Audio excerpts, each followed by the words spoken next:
આજરોજ ગાંધીધામની IMA blood bank ખાતે blood donation કેમ્પનું આયોજન કરવામાં આવ્યું, જેમાં ઓપરેશન સિંદૂરની સફળતા અને પ્રધાનમંત્રી નરેન્દ્રભાઈ મોદીના જન્મદિવસ ઉજવણી નિમિત્તે સંયુક્ત કર્મચારી સંઘ કચ્છ દ્વારા મહા રક્તદાન કેમ્પનું આયોજન કરાયું।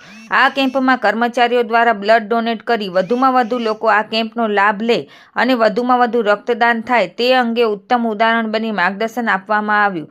ધારાસભ્ય Maltiben Maheshwari, corporation commissioner Manish Gurwani, DYSP એવી રાજગોર, તાલુકા હેલ્થ ઓફિસર અને એમઓએચ મહાનગરપાલિકા ડોક્ટર દિનેશ સુતરિયા, પૂર્વ પ્રમુખ તેજસ શેઠ, બ્લડ બેંક પ્રમુખ ડોક્ટર રાજેન્દ્ર શાહ, શહેર ભાજપ પ્રમુખ વિજયભાઈ પરમાર, તાલુકા મહામંત્રી પંકજ પટેલ, ગ્રામ્ય બીજેપી પ્રમુખ દેવેન્દ્રસિંહ જેઠવા, મામલતદાર જાવેદભાઈ સિંધી, કૈલાસબેન પિત્રોડા, અબાસીભાઈ સામતભાઈ જાદવ, અશોકભાઈ બરાસરા, લાયન્સ ક્લબના મનોજ અજવાણી, જસવંત ચૌધરી, અશોક પટેલ વગેરે હાજર રહ્યા હતા અને કાર્યક્રમને સફળ બનાવવા હિમાંશુ સીઝુ, લાલજીભાઈ વગેરે સહયોગ આપ્યો।